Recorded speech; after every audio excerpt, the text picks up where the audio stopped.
So can you introduce yourself, say your name, major, and year?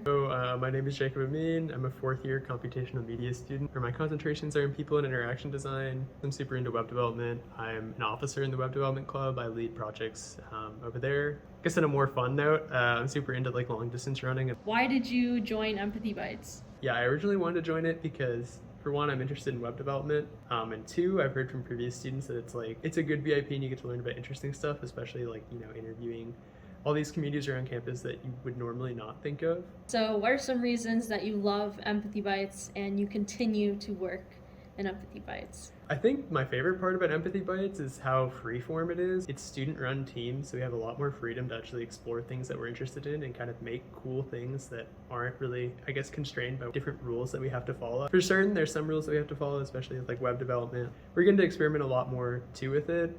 One thing that I'm super interested in is 3D web development, like 3JS, developing 3D models and all that kind of stuff, and I'm actually getting to implement some stuff from the emerging tech team, which I think is really cool. I think that probably would have been hard to do if we had like a big constraint on like what we could actually do on the website. What work have you done in these past semesters? So it's pretty much all been web development work. Last semester we worked a lot with WordPress and this JavaScript framework called Gatsby, which is basically just React except some add-ons on it that make it pretty nice to use. I worked a lot more on the database side and a lot more in the back end, which is something I'm not super familiar with. I mean, like being a CM major, I'm much more focused on like design and front end and like web design, that kind of thing. But I got to work a lot more on back end, which is cool, making calls to the database and pulling data and, being able to create a web page pulling data from a database. But in this semester, we switched our back end to be Drupal. It's a cool database. I've used it before in industry. In my last internship, we were using Drupal. So it's fun to get to use that and kind of teach everyone else in the team about Drupal. The most interesting thing that I'm working on now is being able to implement 3D web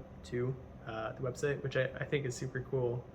So yeah, getting to import models and have like model viewers and stuff in the site. You mentioned Drupal. How is that kind of different from the past ones we've worked with, such as WordPress? There's a lot of things that you can do with Drupal. You have a lot more freedom about what content types you can make. You can make custom content types and then send that to the website. And overall, yeah, it's just a lot more freedom, and it's good to start fresh, and we can make very clean documentation and very simple things so it can, have longevity. Just personal thought, do you feel like Drupal is similar to how Canva and Figma work, if you're familiar with that? It's pretty much exactly like cool. that. You have different boxes that you can implement, Yeah. and it's basically just like typing in, and everything will be styled and like pushed towards the website by a click of a button. So what were some challenges that have come up this semester? One issue that we're still facing, which we pretty much figured out actually, is we're trying to move a lot of like audio transcripts and a lot of media content like video from WordPress into Drupal, and then from Drupal into our front end of the site. And there's been some issues with that. I think it was that we didn't have a full understanding of how Drupal worked and like pulling data from it, but we do understand it now, so that stuff will be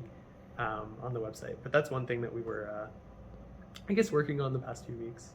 Do you feel like these challenges will push you to be a better CS person, design person in like the workplace in the future? It's our job to solve the issues, and it's our job to really go in and do the problem solving there, which I think is a really helpful industry skill, to be able to look at something, even if you don't have a full understanding of it at first, and really be able to do your research, and figure it out bit by bit, and solve problems by yourself without the need of much external help. I think is a great quality to have in the workforce, and that's kind of what we're doing now too. So, how do you feel that Empathy Bytes has impacted you academically and socially? So yeah, that is a funny thing, because I know this is a development that's happened a bit more like this semester, but I don't know, something about the web team this semester, we're a lot more social with each other. It doesn't feel like a meeting, I guess. It feels more like just a gathering of people working on things that are cool together, which I think is really cool. And it's also just cool to meet people too. There's some CM majors, some CS majors, some people from Georgia, some people not from Georgia. So I don't know, it's just cool to get to talk with people from all these different backgrounds. What do you hope other people continue to work on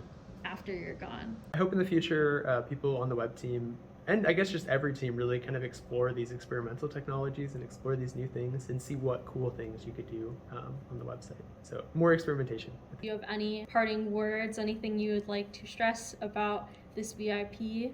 I think the best thing about this VIP is the freedom that you have to, explore. You have like a set of guidelines that you need to follow and work that you need to do, but you really can explore and work on things that interest you, which I think is great.